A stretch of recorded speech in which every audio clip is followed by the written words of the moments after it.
નમસ્તે મિત્રો, welcome back to my official channel CH@પંચાલ. મિત્રો, જેવી રીતે હાસ્ય કલાકાર છે, એ હાસ્ય કલાકાર આપણને હસાવે છે, પણ હસાવાનો જે એની પાસે જે નોલેજ છે કે જે આપણને હસાવે છે એ ક્યાંય એને ગોતવા નથી જવું પડતું. કારણ કે એ રોજિંદા જીવનની અંદર જે વસ્તુ થાય છે એ વસ્તુનું બારીકાઈથી નિરીક્ષણ કરે છે અને નિરીક્ષણ કરીને એમાંથી એ તમને હસાવવાની કોશિશ કરે છે. બરાબર? તો મિત્રો, એવી જ રીતે હું હાસ્ય કલાકાર નથી. હું તો એક ચાર્ટર્ડ મિકેનિકલ એન્જિનિયર છું અને મારી ઉંમર જે 71 વર્ષની છે, તો મારા જીવનની અંદર મારી આજુબાજુમાં જે કંઈ થાય છે એ બધું જોઈને સમજીને આ વિડીયો હું બનાવું છું. બરાબર? તો મિત્રો, આપણા સમાજની અંદર એવું કહેવામાં આવે છે કે લગ્ન એટલે લાકડાના લાડુ. તો આ વસ્તુ શું છે? તો આ માનવ સ્વભાવની 3 અલગ અલગ પરિસ્થિતિ છે.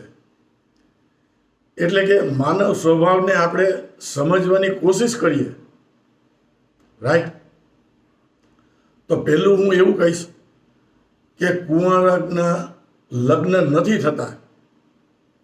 કુંવારાના લગ્ન નથી થતા એટલા માટે એ દુઃખી છે. બીજું, પરણેલાને મજા નથી આવતી. પરણેલાને મજા નથી આવતી એટલા માટે એ દુઃખ વ્યક્ત કરે છે.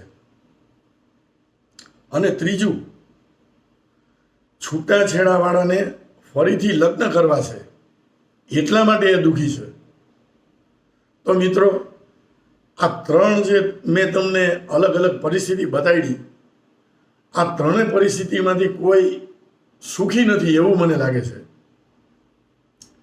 તો હું એવું બોલીશ કે મિત્રો, આ 3 વસ્તુમાં ખુશ કોણ છે?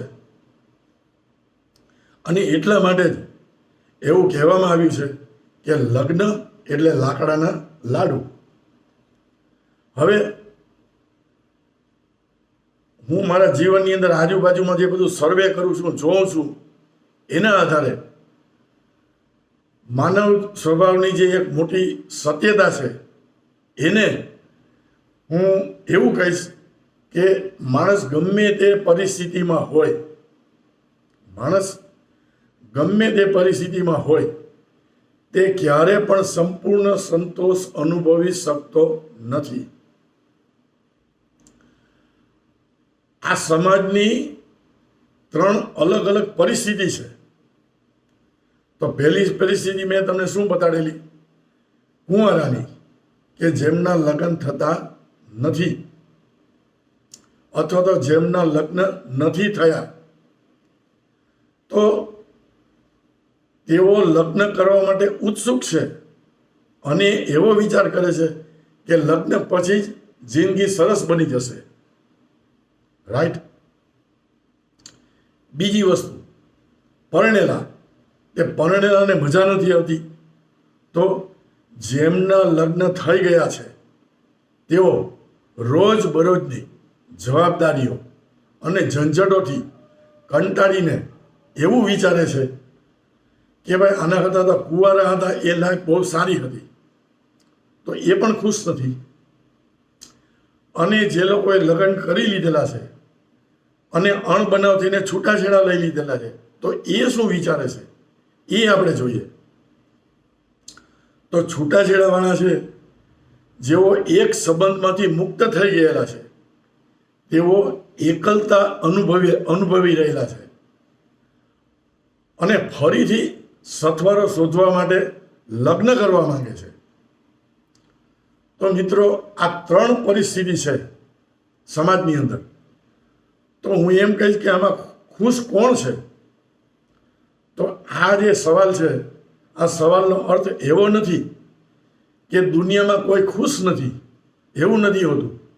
આનો સાચો જવાબ એ છે કે ખુશ એ એક વ્યક્તિ છે જે પોતાની વર્તમાન પરિસ્થિતિ એટલે કે પ્રેઝન્ટ સિચ્યુએશન જેને કહેવાય એ સ્વીકારીને તેનો આનંદ લેતા શીખી ગઈ હોય એને ખુશ કહેવાય. તમારા જીવનની અંદર અત્યારે જે પરિસ્થિતિ છે એને તમે સ્વીકારી લ્યો તો એનાથી મોટી ખુશી આ દુનિયામાં કોઈ નથી. આ ત્રણેય પરિસ્થિતિ તમે ભૂલી જશો. દાખલા તરીકે હું મારી વાત કરું તો 71 વર્ષની મારી ઉંમર છે અને છેલ્લા 12 વર્ષથી મારા પત્નીનું અવસાન થયેલું છે અને હું એકલો જ જિંદગી જીવું છું. તો એનો મતલબ એવો નથી કે હું ખુશ નથી કે મારે બીજા લગ્ન કરવા છે, એવો મને ક્યારે પણ વિચાર નથી આવેલો. શું કામ? કારણ કે હું મનથી ખુશ છું અને આ પરિસ્થિતિને મેં સ્વીકારી લીધેલી છે કે જે જીવનમાં થાય છે એ થાય જ છે, એને તમે સ્વીકારી લ્યો. એટલે લગ્ન જીવનની અંદર જે પરણેલા પુરુષ છે એ લોકોની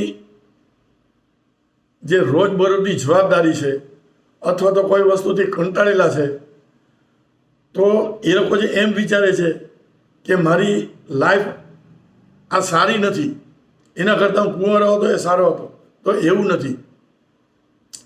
કારણ કે જે પરણેલા કપલો છે એ લોકોએ 3 વસ્તુનું ખાસ ધ્યાન રાખવું છે. એક તન, મન અને ધન. તમારે તન, મન ને ધનથી તમારો જે પાર્ટનર છે એટલે કે મેલ હોય તો ફિમેલને અને ફિમેલ હોય તો મેલને એ લોકોને સમર્પિત થવું જોઈએ. આ 3 વસ્તુથી તો તમને ક્યારે પણ દુઃખનો અહેસાસ નહીં થાય અને આ જિંદગીની વાસ્તવિકતા છે. તો મિત્રો, આ સવાલનો અર્થ એવો નથી કે દુનિયામાં કોઈ ખુશ નથી. આનો સાચો જવાબ એ છે કે ખુશ એ જ વ્યક્તિ છે જે પોતાની વર્તમાન પરિસ્થિતિ એટલે કે મેં પહેલાં પણ કીધું પ્રેઝન્ટ સિચ્યુએશન સ્વીકારીને તેનો આનંદ લેતા શીખી જાય. એ જ વ્યક્તિ સફળ થઈ શકે. પછી પરિસ્થિતિ ગમે એ આવે. હવે જે માણસ એમ વિચારે છે કે મારી પાસે જે નથી એ મળી જશે ત્યારે જ હું ખુશ થઈશ, તે ક્યારેય સુખી નથી થઈ શકતો. કારણ કે જ્યારે એ વસ્તુ મળી જાય છે ત્યારે નવી ઈચ્છાઓ જાગે છે. તો મિત્રો, આને હું મારા જીવનના જે અનુભવ છે એના ઉપરથી હું એક જ ટૂંકું વાક્ય હું તમને કહેવા માગું છું કે જો મજા इंतजार में है, जो मजा इंतजार में है वो मिलने में नहीं. એટલે કે તમે જે વ્યક્તિને તમે મળવા માગો છો એના તમારે જીવનની અંદર તમને ખૂબ આનંદ કે ઉત્સાહ હોય, પણ જ્યારે એ વસ્તુ તમને મળી જાય ત્યારે એની કિંમત તમને નથી હોતી. એટલે કે પરણવા પહેલાં માણસોને એવું થતું હોય કે ભાઈ હું પરણી જઈશ એટલે બહુ ખુશ આનંદથી જિંદગી જીવીશ, પણ જ્યારે એના જીવનની અંદર અસંતોષ આવે છે, કંટાળી જાય છે જવાબદારીથી, ત્યારે એ વસ્તુ એને સમજાય છે. પણ એવું નથી હોતું. તો ખુશી જે છે, ખુશી એટલે કે હેપીનેસ એ કોઈ પરિસ્થિતિ નથી, એ કોઈ પરિસ્થિતિમાં નથી હોતી. એટલે કે કુંવારા રહેવું કે તમે પરણેલા હોવ કે તમે એકલા હોવ એ કોઈ ખુશીની પરિસ્થિતિ નથી. પણ આપણે આપણી જિંદગીને કઈ નજરથી આપણી જિંદગીને કઈ નજરથી જોઈએ છીએ અને અત્યારે આપણી પાસે જે છે એમાં કેટલો સંતોષ માનીએ છીએ એના ઉપર આધાર રાખે છે. તમે જો શાંતિથી વિચારો તો આ એક બહુ સરસ અને વિચાર કરી મૂકે તેવો આપણે કટાક્ષ પણ કહી શકીએ એવી આ વસ્તુ છે. શું કે લગ્ન એટલે લાકડાના લાડુ. તો મિત્રો મેં જે અત્યારે ચર્ચા કરી તમારી પાસે અને વાસ્તવિકતા મેં તમને બતાડી, આના વિશે તમે શું વિચારો છો? જો તમે જે પણ વિચારતા હોય એ આમાં કોમેન્ટમાં તમે લખજો, એટલે મને પણ ખ્યાલ આવે કે આ વસ્તુ માટે તમારો શું ઓપિનિયન છે અથવા તો તમે શું વિચાર કરો છો. તો મિત્રો, આ વિડીયોને હું અહીંયા જ એન્ડ કરું છું. એન્ડ કરવા પહેલાં એક રિક્વેસ્ટ કરું છું કે મિત્રો, તમે મારા વિડીયો જોતા હોય તો પ્લીઝ લાઈક કરો, શેર કરો અને સબસ્ક્રાઈબ કરો. અને થેન્ક યુ વેરી મચ. તમે મારો વિડીયો જોવો છો એના માટે ખૂબ ખૂબ અભિનંદન હું તમને કહેવા માગું છું.